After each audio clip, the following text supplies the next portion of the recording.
Welcome to The Explainer. So, today we're going to explore a military paradox that honestly seems to defy all logic. We're going to look at a case where this brilliant commander repeated the exact same winning tactic in the exact same place and somehow pulled off another stunning victory. I mean, how is that even possible? Let's find out. So let's set the scene. It's October 1937. We're in the mountains of Shanxi, China, right in the middle of the Second Sino-Japanese War.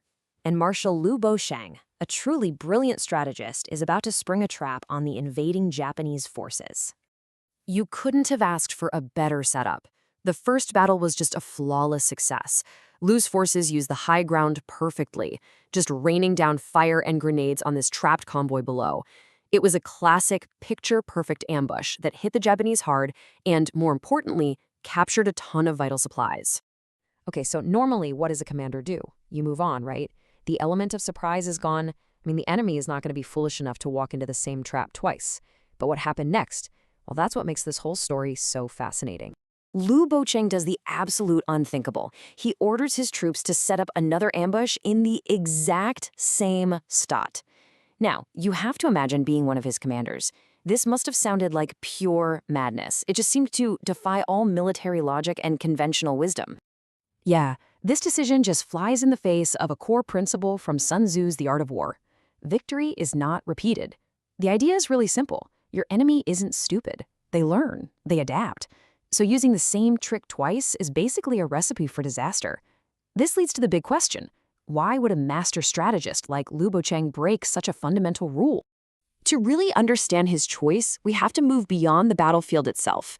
We have to enter this incredible psychological chess match. You see, this wasn't just about troop movements. It was all about getting inside the enemy's head. So that's the key. Liu Bocheng wasn't just fighting soldiers. He was fighting the enemy commander's expectations.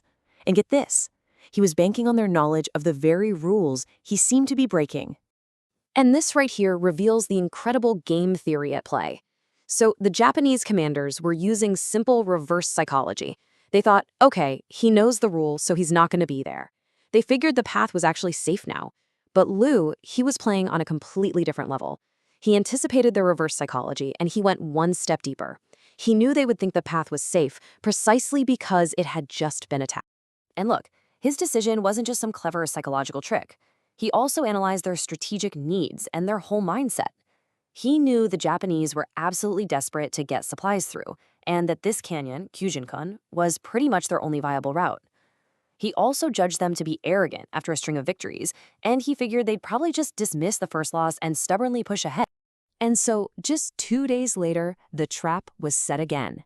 The same soldiers in the same canyon waiting for the enemy to walk right back into the kill zone. The sheer audacity is incredible. And they did. They walked right into it. Now, the Japanese were more cautious this time around, shelling the canyon before they entered, but Liu's troops held their positions. And when that convoy entered, the trap was sprung again.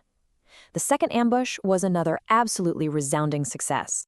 So this brings us right back to Sun Tzu. Here's the thing. Liu Bocheng didn't actually break the rule. He understood its true, deeper meaning. He understood that strategy isn't just some rigid checklist you follow. You see, that famous phrase, victory is not repeated, is only the first half of the principle. The second part, which is crucial, is adapt infinitely to the situation. The point isn't to never use a tactic again.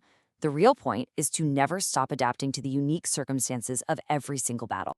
Liu Bocheng's genius was realizing that in this specific context, against an enemy who thought they knew the rules of the game, the most unpredictable and therefore the most effective adaptation was to repeat the unthinkable. He literally used their knowledge of the rules against them. You know, this story really shows that true mastery isn't about memorizing a playbook. It's about understanding your opponent so well that you can write a new one right there on the spot. So it kind of leaves us with a final thought. What's some unbreakable rule in your own life that might be worth breaking?